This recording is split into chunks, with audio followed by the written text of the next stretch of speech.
Welcome back to Amateurs Podcast. Today we have a very, very special episode for you. We are going to be doing the official Amateurs Podcast March Madness bracket. Hold up. I thought we were talking about the coaching search at Villanova. Nope, that's a different video. We will address some hot seats, some coaching cycle changes, but today we got the much anticipated bracket picks. It's Tuesday. We got the first four starting tonight. Thursday, first round games is super exciting this time of year, best time of year. Without further ado, ready to get into it? Shoot. Okay, so how we did this, we each made a bracket, hashed it out, conceded some picks were under contention. We worked it out. So we have full picks. So first, we won't waste your time. We'll start in the South bracket. Auburn wins. Correct. We'll move on to 8-9 Louisville Creighton. It's a close game. Creighton, if Kalkbrenner goes off, I could easily see them winning. But Louisville has size, and I think they've done more this season. Yeah, I agree with you. And I think Louisville is criminally underseeded. They're AP poll 10th in the nation. They're an 8th seed. Yeah, it's never happened before. Crazy. It's unbelievable. Michigan, UC, San Diego.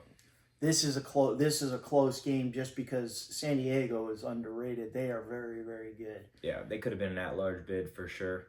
But Michigan's size dominates. Michigan's size dominates. A low major team can't compete with two starting 7-footers. And I think my prediction is this UC San Diego team is going to be the McNeese of last year. Everyone picked the 12 over 5, but it's just going to end up being Michigan. Also, Michigan criminally underseeded because Wisconsin's a 3, Michigan's a 5. Michigan was ahead of them in the Big Ten and beat them in the championship game. That blows my mind. Yeah, the committee has proven again that they do not care about the Selection Sunday games, which is stupid because why play the games? Yeah. We'll discuss how that impacted Florida later. But A&M, Yale, 4-13. This is another really tough matchup. If Yale was playing any other team, I think they win. But A&M's too experienced, Wade Taylor, and they crash the boards, although Yale will compete. Yeah, we talked about it. Yale's big weakness is they give up a lot of threes, but that doesn't really hurt them against the Aggies because they can't shoot. Aggies dominating the boards, but Yale kind of has the physicality to neutralize that. But at the end of the day, too much talent on A&M. Okay. All right, we got Ole Miss versus the winner of San Diego State UNC. Now, this was under contention for us. This was I have Mississippi going far, really far. Not that they're a great team, but they have so many experienced players. Padula, Morrell, Brakefield, Murray. Like it's a team that's very resolute and experienced. I saw him play a bunch in the SEC, and the reason I was going UNC, well, that was my prediction before we ultimately went Ole Miss. 12 of the last 13 tournaments, a Final Four or first 4 team has won a first round game. So I was just going with the numbers, and I thought, UNC, the storyline would be crazy. They have only won one quad 1 game the whole year, but their big weakness is their front court, and I don't think Ole Miss has the size to really capitalize in that area. But we ended up going Ole Miss here. So Iowa State, Lipscomb. Iowa State. Yeah, Iowa State is very good, but without Keyshawn Gilbert. We'll discuss them in the next round for sure.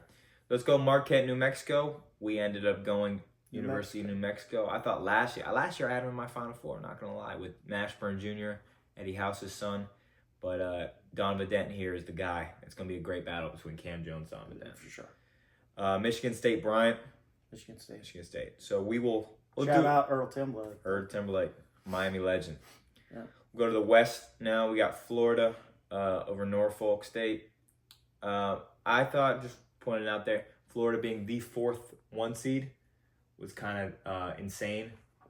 Well, it was a surprise they kept Auburn as the 1. Yeah, I would have been fine if they put Duke or Houston. Yeah, but I also understand, they won 16 quad 1 games, but I think the three of the last 4 being losses should have knocked them off that number 1 overall seed. So 8-9 UConn, Oklahoma. UConn, I think they're a better team than Oklahoma. Yeah. I think even as compromised as and I don't think Oklahoma should have been the 9th seed. I could have seen them easily the first 4 or out. Mm-hmm. I must say I don't have a lot of disagreement with who's in and who's out, except North Carolina. I thought West Virginia should have been there. And also, there's some teams I thought should have gotten more consideration. Yeah, but I thought this wasn't the most egregious bubble we've seen. No, and I think that we're going to point out something. This is the first year where you're really not talking about a mid-major getting squeezed out. Yeah. And I think that's to 3 letters, NIL. There's a gulf between the Power Fives and everybody else. I think seeing 14 of the 16 SEC teams getting in is going to prove that 16. Only 2 didn't make it. Oh, LSU, South Carolina. Mm. It's proving that we're moving even more towards the mega conference future of college sports, which sucks, but we got to appreciate March while we still have it. Right. So Memphis, Colorado State. Colorado State. We picked Colorado State here. Give you a little fact. 30 of the last 39 NCAA tournaments, 33 of those years, a 12 has beaten a 5. So we needed to have one in there. We went with Colorado State because, me personally, Tyrese Hunter's availability, as well as Memphis's propensity to lose games to teams they shouldn't. And Nick Clifford is an exceptional talent. He's a 6'7" guy who can do it all. He's a dog. Maryland, Grand Canyon. Maryland. Little doubt there about Grand Canyon. They are a really good team, good coach. He should be talked about for more Power 5 openings, I think. Indiana. Yeah, it's Bryce Drew, isn't it? Yeah, the Crab 5, as they call it up in Maryland. They've been playing really well this year. Missouri, Drake, man. Missouri, Missouri could be a Sweet 16 team. Yeah. But this was a toss-up. I wanted to show the mid-major some love personally, and I think Drake is that team from the mid-major level. Sure, yeah. Well, one of St. Mary's. But Drake's style of play, they really kill you, and they've beaten some teams that, although weren't great, were Power 5s or high mid-majors. Yeah. Missouri struggles playing defense, too. Yeah. Texas Tech, UNC Wilmington. It's Texas Tech. Yeah. Kansas, Arkansas. So this was a point of contention for us. Yep. We ended up going with Arkansas. My argument was that Kansas has just kind of been sleepwalking through conference play, really. And I think the talent is almost equal here. My argument is that Kansas has some very experienced players who I think, a kid like Storr has had a really bad season, but he's done so well in previous tournaments. It's a close game. Yeah, and I mean, a lot of the talk about this little pod in the bracket was the legendary coaches. Yeah. Kansas, Bill Self, Arkansas, Calipari, St. John's, Pitino, and then you got the 8 seed UConn. You have 4 national championship winning coaches in the West region alone. Yeah. It's incredible. So we got St. John's over Omaha. St. John's over Omaha. So let's move on to Duke in the East. Duke, 8-9 Mississippi State, Baylor. We ended up going with Baylor. Me personally, I believe they have more talent.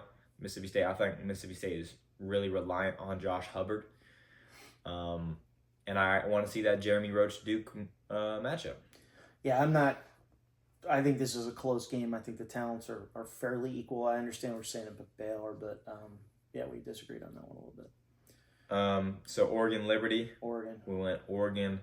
I think Nate Biddle's size is going to be too much for the Liberty front court, even though they are. Angel's a big kid, too. Yeah, they're a good team, Liberty. Yeah. It's a tough matchup from there. So Arizona, Akron. We ended up going with Akron here. We had a little disagreement here. I saw Akron play in the MAC tournament. They're very solid. They've got a little bit of size. I know Arizona's taller, but I don't see Arizona's size as functional bigs. They're more on paper bigs, and you're relying on a guy like Love to shoot efficiently, and that's not his 50-50, strength. Yeah. So, 15 of the last 16 tournaments, I believe, a top 4 seed has lost. So that's, there we go right there. BYU, VCU in a 6-11. We ended up going BYU. As a point of contention for us, I felt that VCU leads the nation in effective field goal percentage defense. BYU basically leads the nation in the opposite. But I felt more comfortable going with the Big 12 team with Richie Saunders. They looked good in the Big 12 tournament. They looked really good to end the season with some big wins. I think Shulga and Bamasili are really good guards, and they have enough size to compete. It's good. I think this is one of the closest games you're going to see. It's going to be a great game. Wisconsin, Montana. It's going to be a massacre for Wisconsin. Montana has, I think, the 250th best defense on Ken Palm. Wisconsin has like 13th best offense. I didn't think they went that many teams. Yeah. So who's below them? I gotta wonder. Is like it Miami? 100, yeah, for sure. Like 100 teams though. It's like 360. All right, St. Mary's Vandy. Easy one for us. Yeah, we went St. Mary's here. But St. Mary's is a very complete team, and they're experienced, and they've got everything. Yeah, but Vandy made the tournament, so props to them for Yeah, sure. 100%. Bama over Robert Morris. Yeah. Bobby Moe. Second round. No, we got Midwest still. Oh, sorry. Houston. Houston. For sure. Gonzaga pretty easily over Georgia. Clemson McNeese. Will Wade is a Clemson alum. He's going to throw the game for Clemson. Yeah. But, McNeese is a really good team on paper, but this is a tough matchup. Will Wade get a Power 5 job? He's no shot. He's in Lake Charles by end of April 15th. The Clemson's a really good team. So Purdue High Point, we went with Purdue. I think this is a possible upset. Purdue's very reliant on 3 guys to score the ball. High Point, everyone could score. And we've seen Purdue lose to get upset many times in the past. This could be Purdue's low point. No. But we ended up going Purdue. Yeah. Illinois, Texas versus Xavier. We ended up going Illinois so that we will not have a first 4 team advancing. We're going to break the streak with our bracket alone. Yeah, I'm not sure either team, Texas or Xavier, really deserve to be in the field. Yeah. But they're in the first 4. Illinois is complete, and Will Riley has ascended, which is, we didn't see it early in the season. He's now comfortable in his own skin. Yeah, I do think, however, Illinois is a team that could either lose by 20 or win by 20. Sure, yeah. They're kind of inconsistent for me. Like, seeing them get whooped by Duke in Madison Square Garden by 45 really, tarnished my view of them. Yeah, they're up and down, but I think more up recently. Okay, then we had Kentucky. Troy went Kentucky there. Not going to have another. Kentucky is really wounded. No Jackson Robinson. No, probably no Lamont Butler. They said he should be good. Oh, okay. But Jackson Robinson out for the year. Yeah, they're still good enough to beat Troy, but I think they're a weak team. Yeah, UCLA, Utah State. We went Utah State with it. Slight argument there, but we ended up going with Utah State. However, I do think we've seen it in years prior. If they get cold from 3. Right, but you've got very consistent scorers in Martinez and Faisiev? I believe so. Falsiev? Anyway. And UCLA, if they get down, they're probably not coming back because they can't really shoot well. I'm not impressed with anybody on their roster other than Bilodeau. No one stands out. I mean, Sky Clark. I don't think they had another guy in double figures. Maybe. Yeah, they had the name recognition on paper, but didn't necessarily correlate to a lot of winning. Tennessee, Wofford, we had Tennessee. So on to the second round. I don't know if y'all can see, we have a little visitor. We have a special guest, a pundit. You got Auburn, Louisville. We got Auburn. Louisville's a good team. Tough for them being as underseeded as they are running into the juggernaut that's Auburn. We have Michigan A&M. Michigan. Yeah. Now, Michigan's turnovers could be an issue here. They average, I think, 15, almost 16 a game. Turnovers, and A&M, of course, is known for that defense. But the guards are better, but Michigan's bigs are better. It's an interesting style. Yeah, it's going to be a very interesting style clash. But we went Michigan.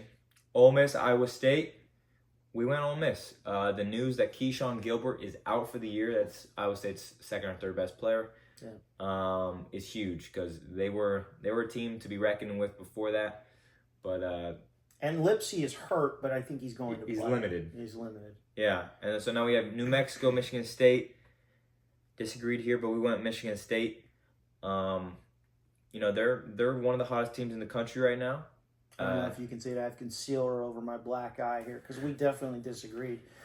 But I think you can't deny that Jace Richardson has emerged as a star. He's a first-round pick. Yeah, for sure. Even though a little undersized. That cough wasn't unintentional. It wasn't unintentional. Florida, UConn. We went Florida here. This is tough because you can't discredit the national championship experience, the coaching. But I personally believe Florida might be the best, most complete team in the country. So you keep waiting for UConn to coalesce. They have talent, but yeah, they've had some disappointments though with the transfer portal with Mahaney not really being the guy that they needed. And then McNeely's been out at times. Caravan's been out at times / not playing like Alex Caravan. This would be a shock. Yeah. Here, but okay. Colorado State, Maryland. We went with Maryland, the Crab Five. Keep their magical season going. Drake, Texas Tech. We went with Texas Tech. I think Texas Tech is one of the best teams in the nation. I expect a pretty deep run from them. Arkansas, St. John's. We went with St. John's here. More complete, more experienced. They're a better team. Better team. Duke versus Baylor. The Roach revenge game is not going to be revenge. No. We're going with Duke. Duke has way too much size for Baylor, especially with that kid. Yeah. Well, I'm not even going to try to bounce. Malawach. No, I'm talking for Baylor. Olajuwon. Oh, yeah. All right, stop. We're going to get canceled. Right. Oregon, Akron. We end up going Oregon. I think if the size from Arizona doesn't get Akron, size from Oregon will get them. Yeah. BYU, Wisconsin. We ended up going BYU. I think Wisconsin struggles at times when Tanji isn't on, and I think BYU is really hot right now. I think Wisconsin could easily win that game. It's going to be a good game. But Wisconsin is prone to having those games where they just don't put it together, especially offensively. Defense plays. Greg Gard has done a wonderful job. Yeah. St. Mary's, Alabama. We got St. Mary's. This was one of the picks that I was like favoring. We ended up going with it. I think that St. Mary's, they always, I feel like, lose in the first round, but this is their best team. This is their best year. They have the West Coast Conference Player of the Year. They're the #1 rebounding team in the nation. And with Grant Nelson's health questionable, and Alabama kind of having a roller coaster end of the season, just felt right. I'll be honest. When we arm wrestled over this one, I used my non-dominant hand, and it's been broken in the past. I think Bama is very good, and it wouldn't surprise me that they win. Okay, this is our bracket though. You can't pin it all on me. Houston, Gonzaga. Who we pick? Houston. Clemson, Purdue. We both got Clemson here. Yeah, we really like Clemson. Yeah, I mean Purdue. Hey, without Edey, they showed they can still compete. I was a little surprised. They were ranked high preseason. They finished, at a decent clip. Kind of crawled in the finish line. But I'm saying overall, yeah. Trey Kaufman run really emerged. They're a 4 or 3 or 4? 4. So they're a good team. Braden Smith is definitely better than I thought. Yeah, that guy's. And Kaufman runs. Yeah. Stepped up. Illinois, Kentucky.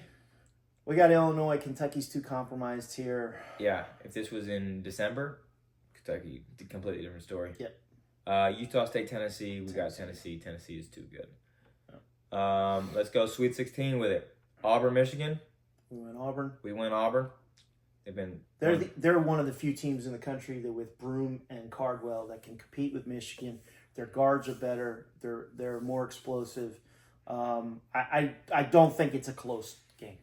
Yeah, I agree with that. Ole Miss, Michigan State. We ended up going Michigan State here. I think Ole Miss winning 3 games in a row for them is not going to happen. Yeah, I was the other way on this, just because again the guards Padula is so clutch. But this is a toss up. Florida, Maryland. We went Florida. Yep. Texas Tech, St. John's. This is going to be a phenomenal game if we get to see it. Yeah. We ended up going Texas Tech here. Got to tell you, this was the toughest game for me to pick. Yeah. I had St. John's, but I could easily see Texas Tech winning. They're darn good. They're very almost mirror-like, except in what they do. Yeah. Texas Tech shoots the ball better from 3. But in terms of where they're good positionally, there's a good matchup. I think JT Toppin is unreal for them. Yep. And St. John's is deep. They got, in the words of Gus Johnson, the Big East player of the year, Sweet Lou. Zuby, edge of 4, has really come on for them. Kadary Richmond, obviously, preseason player of the year. Davon Smith. They're deep. Texas Tech is too. Yeah, and the interesting thing though is McMillan is questionable for Texas Tech. If he doesn't play, I think St. John's wins. Yeah. So now we got Duke, Oregon. We went Duke pretty handedly here. Yeah, I don't think that's going to be that close. BYU, St. Mary's. The dream stays alive for the Gales. I think that's a good matchup for them. If they get BYU, St. Mary's. Absolutely, they're not overwhelmed by anything, and they defend well. Yeah. Randy Bennett, just great coach. Now we got Houston, Clemson. Now this was a discussion. It's hard to deny how good Houston is, but I think Clemson is one of those teams that has the potential to beat them. They were Elite Eight last year, most of the same team. Clear-cut second-best team in the ACC, had beaten Duke. Ultimately, though, we went with Houston. Yeah, I think Houston's size matches up well with Clemson, and their defense is just so stifling. Clemson really only has Hunter on the outside. He's very good, but if he's stifled, Houston wins. Yeah, and then we had Illinois, Tennessee here. I think Tennessee pretty easily. So we are now into the Elite Eight. We have Auburn versus Michigan State. Now, this was a big point of contention for us. It took us the longest time. We didn't want to have, all chalk. We didn't want to have all chalk. I thought Michigan State. I think Auburn's the way they ended the year. 3 of the last 4 losses, even though they've all been a good teams. But Michigan State's a really good team. Yeah, they lost to Michigan. I think they lost to Michigan in the Big Ten. No, they didn't. They lost to... in the tournament or in the game? In the game. No, they beat Michigan. Yeah. But, Michigan State is impressed. I'm surprised. It's been the first time Tom Izzo's been relevant in a few years. Bunch of years. I think Auburn's too good here. There's going to be a big asterisk. If Jay Billis can go chalk, I can go chalk. This is our one asterisk point in the whole thing. We're picking Michigan State, but he wanted to make it known that he went with Auburn. But this is our one asterisk, but we're going to submit the one with Michigan State. Okay. Florida, Texas Tech. I love this game. I think it's going to be electric. Yeah. We ended up going UF here. We'll talk about them more in the Final Four. Right. Duke, St. Mary's. Duke. The Gales' dream season is over. Yeah. Duke to the Final Four. Do they win that game if Flag doesn't play? I don't know if they get that far if Flag doesn't play. However, they do have, looking at the bracket, a pretty easy draw. Probably the easiest draw. Yeah. Until... Who's the 2 seed? Bama? Bama. Bama Duke would be a barn burner. Yeah, I think Duke's defense, though. Yeah. Flag's health is definitely a question mark, but I think they still beat St. Mary's. Houston, Tennessee. Rock fight.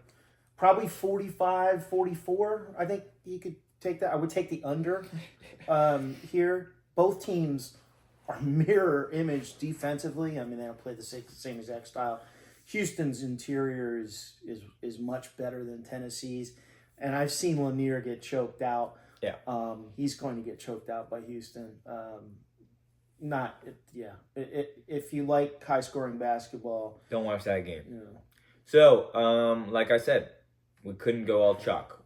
I do think the 1 seeds, this is a very strong year for 1 seeds. I think these 4 teams have been the clear-cut best 4 teams in the country for the past month. Yeah, and I think you look at Alabama, Tennessee, Michigan State, and then who's the 2 in the West? St. John's. Yeah. All those teams, I think, could easily be here. They're that good. I think the first 8 seeding was perfect. Yeah. It's beyond that where they got a few mistakes. So in the left side of the bracket here, I don't know, it might be right on the screen when we show it. We picked UF over Michigan State. Yeah. I think this one isn't as close as it would be. It would be interesting, Auburn, Florida. That would be a barn burner of a rematch. But yeah, I think Florida is I think if Auburn's not the most complete team in the country, it's Florida. And I think Florida is very complete. Yeah. And then Duke, Houston. We've seen issues from Flag in the clutch, all 3 losses, he's actually like physically slipped and turned the ball over. And I think with Houston's defense, Duke's reliance on freshmen, we see Kelvin Sampson finally get a chance to win a natty here. Yep. However, we must preface this: if Jawan Roberts' health is compromised, Different story. you might need to disregard this entire bracket. Yeah, throw it out. I mean, they'll win their first round game. Yeah. But I'm not sure if they get past Gonzaga. But Jawan Roberts is so underrated. In the words, the culture warrior, Yeah. for Houston. He was in a boot for the Big 12 tournament. They still won it without him. He said he's going to be ready to go. So that's what we went off here. But yeah, definitely something to look at. But we went with Houston. Yep. National championship game. This is a toss up here. The Final Four, really. Every team here is good. They have a chance to win it all. Ultimately, my argument for Florida was that Florida is the most adaptable team in the nation, which if this game against Houston is going to be a dogfight, and I think they have the ability to play a dogfight. If they played an Alabama, say, track meet, they could play a track meet. We saw in their game against Alabama, SEC tournament, they put up 104. Alabama wanted to run. Florida said, okay, we can run. We're better than you at. They beat Tennessee the next round, or the championship game. Like, you want to slow it down? You want to be physical? Okay, we're going to be more physical than you. And that's why I think their versatility and the styles they play, as well as their depth, that's why I lean Florida here. I don't think you can go physical with Houston. But they're not getting to get out physical. Well, no, I think their front lines match up well. I don't think Florida usually has an advantage on the front line. Yeah. I think Houston is equally good in different ways. They crash the boards like no other. Florida's a good rebounding team. And Florida is a good rebounding team. No, I'm not saying it comes down to the guards. I think Clayton and Elijah Martin's experience. He's been there before. He's the only player in the whole thing here that's been there before. Yeah, I think those two guys are just slightly above Sharp and Cryer. Although let's not talk about Will Richard. Like, Will Richard isn't the X factor. I mean, he's the X factor for Florida. He won SEC. He was on the tournament team. He had multiple 20-point games. If he's hot, he can carry this team through slumps. But we talked about Chaz Lanier getting choked out. Will Richards getting choked out in this game. Just the way it is. And also Emmanuel Sharp, Florida kid, playing against the University of Florida. That's going to be an interesting matchup.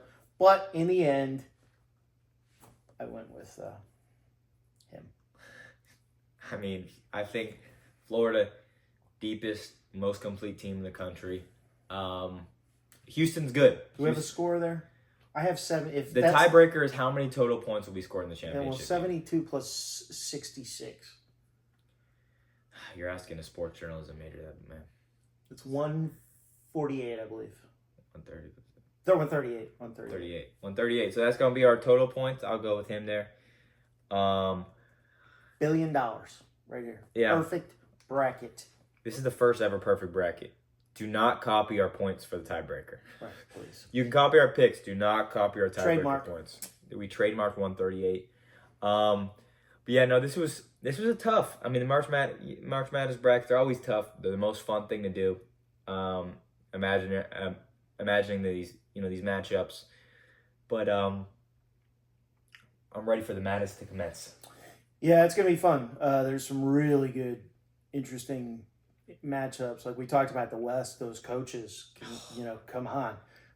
Yeah. Patino. You can never count out those coaches. Yeah, that's gonna be fun. A lot of interesting things. I think the seeding other than Louisville and Michigan was pretty accurate. Not bad. I think some of the mid-majors got a little screwed. Drake's at 11? That's pretty good. Yeah, but I'm saying like a McNeese or a UC San Diego ran into really tough matchups. Yeah, I don't think that's a seeding. That's just kind of luck of the draw. Yeah. If UCSD, if they play any other, 5, yeah. they probably might win. pick them, Yeah. They beat Memphis all day. But again, this is the rise of the Power 5. The SEC was dominant. And when you go back to our season preview, we said the SEC is going to be dominant. Yeah. Big 12 is going to be pretty good. Yeah. And the other 3 are going to be Yeah, but we obviously we'll go back and see how our predictions fared. The ACC was a little bit, actually much worse than we predicted. But yeah, no, I mean, you never know what's going to happen in March, but this is what we think is going to happen. And if you agree, disagree, please let us know in the comments down below. And we'll see y'all in the next video. Definitely do some reactions about March. Peace.